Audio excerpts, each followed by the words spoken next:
Hi all, welcome back. So today we're going to do some things that probably kind of don't make sense, but also will make sense, I promise. You may also notice that I've got my worktop that is going to be my studio desk whenever I get around to that.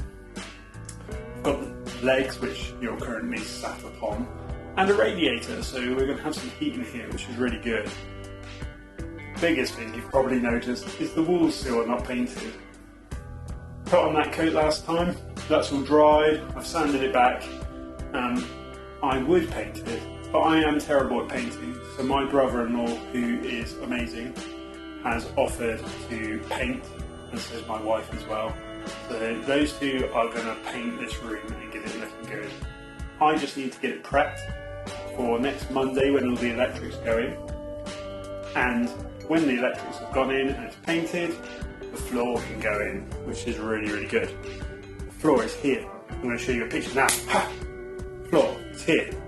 It's good. It's by a brand called Audacity. It's got the underlay already, which is super useful, and it's apparently an acoustic flooring, which is also weatherproof. So the door next to me is obviously outside. I don't want the ends getting super, super wet and deforming.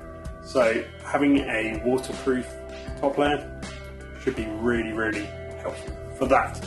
Now today we are going to start putting some varnish on the top of this table, and I've also got a little piece of wood that I'm going to put through the suspension, the top part here, and I was going to leave it as wood. I tried staining it. I'm showing that to you now. It's definitely not stained. It does not look like oak. It looks very much like green pine. I don't know why. It's oak. It's green pine. Alright, so I'm going to paint it white today. And I think what I'm actually going to do is the back wall is going to be coloured, and I picked teal, and that's going to be on the back wall. I think this little runner that's going to go over the top, I'm going to paint that teal as well. So it'll be black soundproofing, or the acoustic layer of fabric is black, and then a teal stripe running through it, and then the teal back wall. I think that'll look quite smart. I think I've also decided that this brick wall is probably going to be painted. I think mainly because I got loads of paint on it last time, because I told you I'm a rubbish painter, so it's got loads of paint on it already, so just paint it. It's easier. Saves me a load of time, means I don't have to do a load of pointing and try to get the bricks to match and the mortar to match. So I'm going to paint it all, I think probably white, and then overcoat it with grey so that the joints are white but the bricks themselves are the grey that we're going to paint this wall behind me. Today, pretty standard, pretty easy stuff. I've set this table up inside. Although the weather is amazing outside, I don't think Cornwall's going to be that good to me, and it's probably going to rain within the next month. So if I can put this inside, I can get all 6 coats on it without having to worry about the weather around us. It means that I can get it prepped, and as soon as I've got the floor down, the desk can go up. Which I think I might do a live stream of me building the desk so you guys can see that.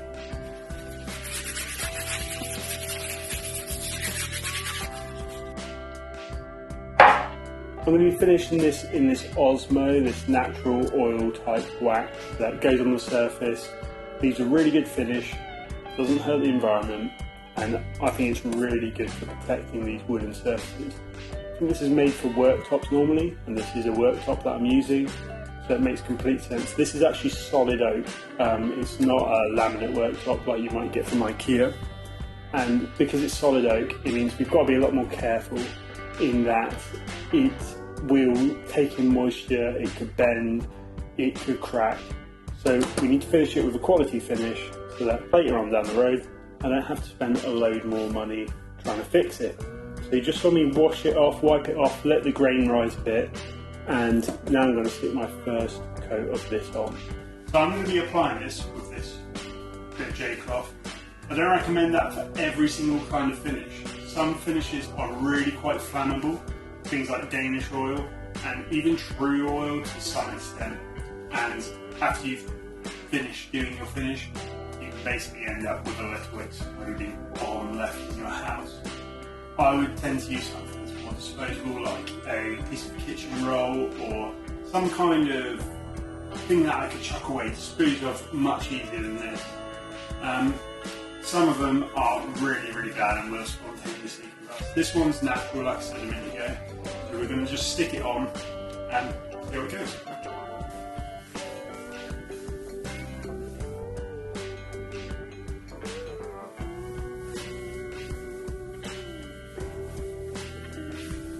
Try not to put it on too thick, or you can end up having lots of streaks and lines. We're going to put it down, and after a few minutes I'll come back and wipe up any excess, just to make sure we're not left with any kind of streakiness in the top, any horrible finishing defects. It's not really an issue if you do get them, because you can just hand it away.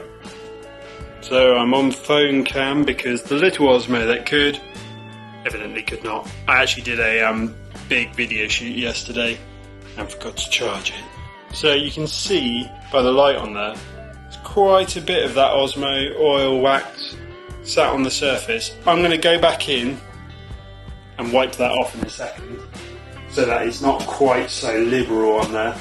Obviously it's good to have quite a thick coat on your first one, but in general we want quite thin coats.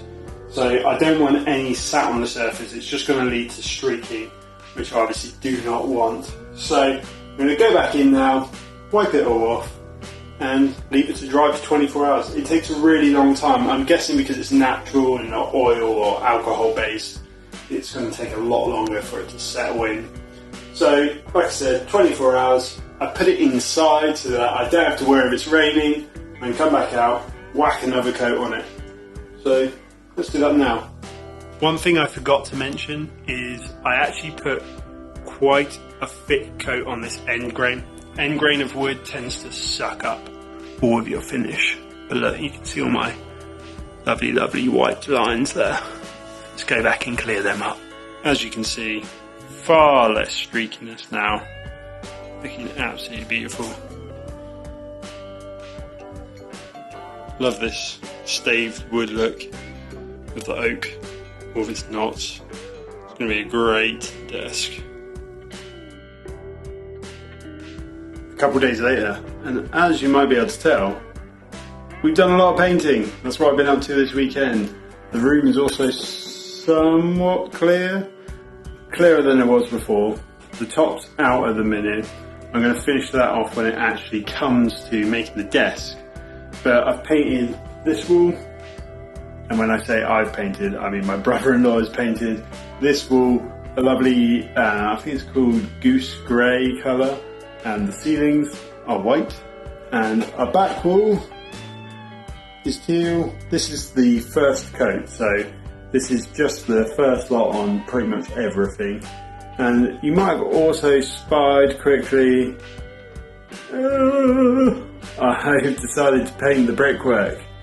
There's a few reasons why I've decided to paint the brickwork, and they're mainly practical. The first being that it gets really dusty. If I leave that brick as it is, it's going to make loads of dust in this room.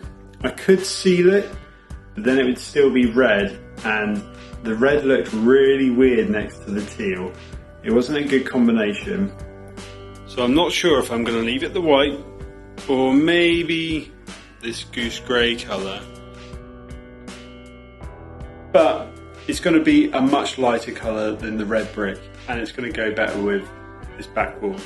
The brickwork's still visible, and I might paint some individual bricks, that goose grey, and give it a kind of step down look. I might give it a go, see how it looks, and then come back to it. But we're painted, we're primed, we've got first coats everywhere. Tomorrow the electrician comes. That means it's last coats, flooring, skirting boards, and we're ready to do the loft and get this thing finished, get it to a point where we can start doing things in here. So we're getting there. Let me know if you've got any ideas of what you might do with this brick wall. I mean, I think I'm definitely preferring the white. The white looks way better than the red. Does it look better than the grey? I don't know. Fits really nicely with the blue. I'm not sure when we've got the black on the top, the blue on the back, the grey and the white, whether that's going to be too many colours.